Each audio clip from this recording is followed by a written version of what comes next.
Yeah, hi everyone, welcome to Emsley Lodge for another week. Yeah, great week this week. Had quite a few horses raced, and I thought they all raced really well, and just bloody stiff with a couple of them that probably could have had an absolute big week. Congratulations to Brian O'Dwyer with Honeywine.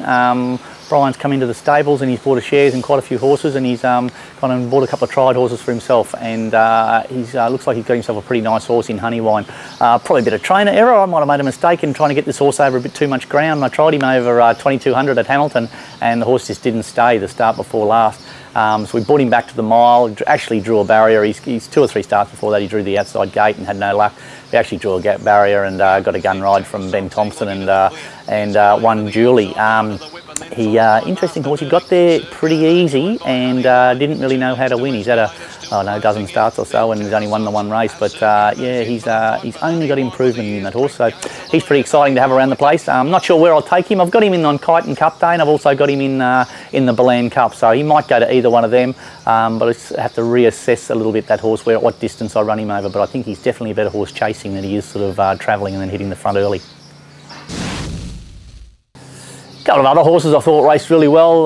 Little Prince Ziggy, he was on the back up and carried 61 kilos, which is a lot for a horse his size, and he was very strong late, and sort of another 20 or 30 metres he probably wins again, so he's in pretty good form. It's interesting, he pulled up from his second, when he won at Avoca, he pulled up just jumping out of the ground. We backed him up, and I thought he's a little bit quiet this week, so a couple of runs in a couple of weeks has sort of sorted him out. We'll give him a little bit of time between runs again and find another race, no doubt, for him, but gee, he's doing a good job. He's trying his absolute guts out, that horse. Good on him. Duke of Oz, he's back to the exact same thing. He jumped, got into a good spot, then got dragged back to second last on the corner and then flashed home. It's sort of 2 weeks in a row that's sort of happened now. Yeah, very frustrating to watch, because I don't know, these horses, I don't know how many chances they can get as far as when they hold their form at their best they can do, and just getting bad luck in running. So yeah, I don't know. I've got Duke again on Sunday. I might run him if he works up okay tomorrow, but yeah, very frustrating. I thought Chopsticks was interesting too. He actually got smashed out of the barriers and got a long way back, and then just absolutely flew home late. And yeah, I don't know. He seems to be a funny horse when he gets in a bit of trouble in the race and sort of gets back. He actually runs good races. When he sort of jumps and has nothing go wrong with him, he struggles to get to the line a little bit. So not sure. I've got him in at Traralgon on Saturday. Not sure if I'll back him up or not, but I'll have a look at the field. If it's a winnable race, I'll probably go there. But yeah, I think that these horses are all going super, and probably could all win a race in the next week or so.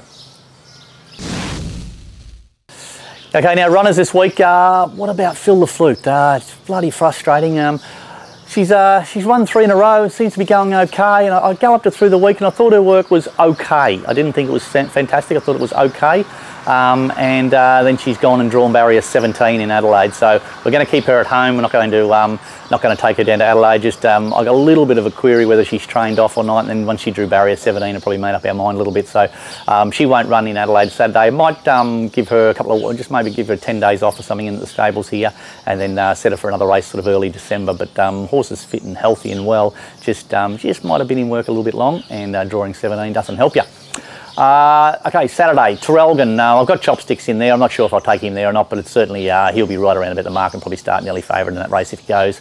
But if he's well and healthy, he'll definitely run. Inastride, I've got him in up at Mortlake in a 2,000 metre race. The main reason I'm going to Mortlake with him because it's a real favoured front running track. So if he can happen to draw a gate, and I put Damien Thornton on him, who's a good aggressive rider, dig out, go forward and try and lead. And you do tend to find a couple of lengths if you lead at Mortlake. So that's the reason he's in there. Friday we head off to Kilmore and Tavi Tarka. Now, she had her very first start over a mile the other day and sort of got back and didn't really know what she was doing, but her last bit of her race was really strong.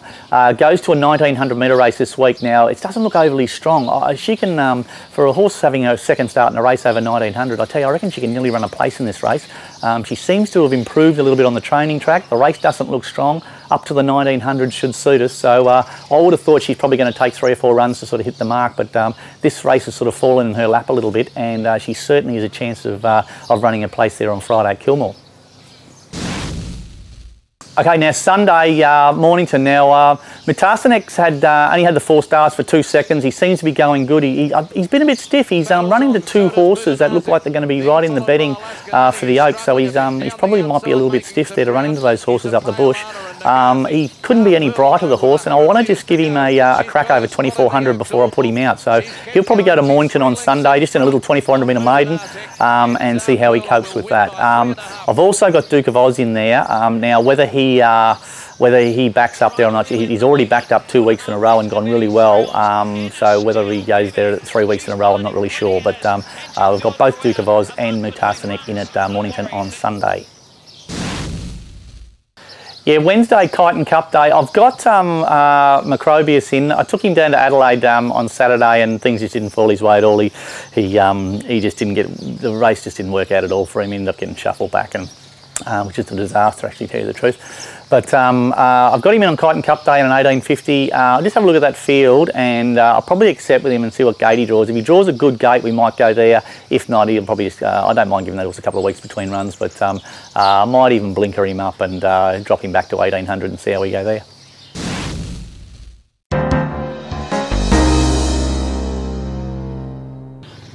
G'day guys, welcome to Around the Stables. This week, just to give you a few ins and outs of the farm. So we've sent our 4 mares off to stud.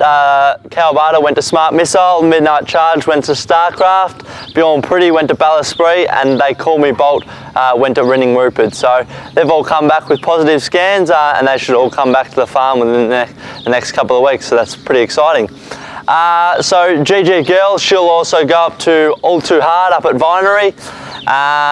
That's as far as the brood mares goes. That's about it. But for the race horses, Saki Soldier, unfortunately we couldn't get him going. He was an old horse who had probably a few issues pre-existing to us, and yeah, so he'll go off to be retired up in Queensland. Hopefully he goes to a good home. He's a lovely quiet horse. So yes, and Patronus, she'll actually go up to New South Wales, country New South Wales. So I think that's yeah, pretty good purchase by them. So she should be very competitive up there, I would imagine. Brianna, I think she went to a home down in Tasmania. So once again, she'll find her place down there.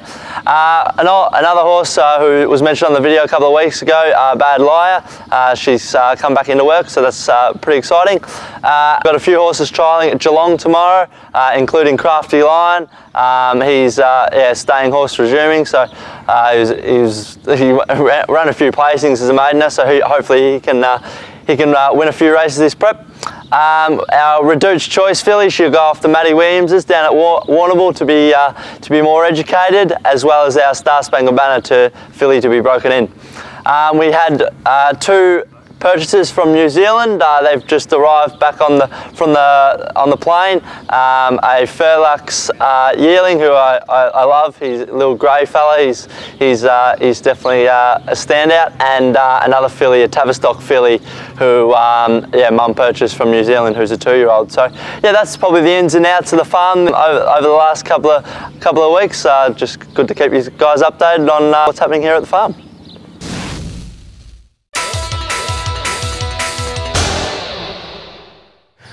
Hi guys, busy week ahead, busy time of the year for everybody in the racing game, but myself no exception. A week ahead we've got 3 at Mortlake on Saturday for the cup meeting there. Back on Jeddah Header, who ran second to Ziggy actually at Avoca, so hopefully he can go one better. And Melbourne Cup Day, plenty of meetings around, and I'll be heading off to Bairnsdale, hopefully with a full book. There's small field, so hopefully we should get plenty of rides there. So yeah, busy week for everybody. We've got plenty of rides coming up, and hopefully got a winner or 2 to talk about next week. That's it for another week at Emsley Lodge. Thanks for watching. Yeah, it's the big 4 days this week, isn't it? Start kicking off Derby Day and Cup Day. Really interesting. Bit to see how these couple of horses we've run Mutanaaseq and a couple of other horses in staying races and been beaten by nice 3-year-olds. So really keen to see how that 3-year-old form stacks up this week. Probably tells us a little bit about where we're headed with him next preparation. But yeah, Melbourne Cup, all the internationals. Good to see the battlers get plenty of runs up there. That'll be interesting to see what happens there. But don't forget the Cup Eve dinner at the La Parisienne with the Reese's Club and the Thoroughbred Club of Geelong. You can contact Rob Windmill there and get a ticket if you want to come, but that's always a good thing. I think Bruno Rousserette's coming as our guest speaker, so Bruno will tell you all about what Hayes has got running in the Cup and over the 4 days of the carnival, and no doubt a bit of humour and probably a good tip from Bruno. He's pretty good like that. What else? Yeah, we got a couple of runners, a couple of good chances. Horses are going good. Just I think we've had had about 7 or 8 winners in the last month or so, last 6 weeks. So that's all good. Just wrapped the way the horses are all healthy and sound and going well. So all good. Until next week. See you later. Caulfield Stakes. We're going for some exciting times lie ahead for us all. We're down at the waterfront and I'm about to deliver you a big one.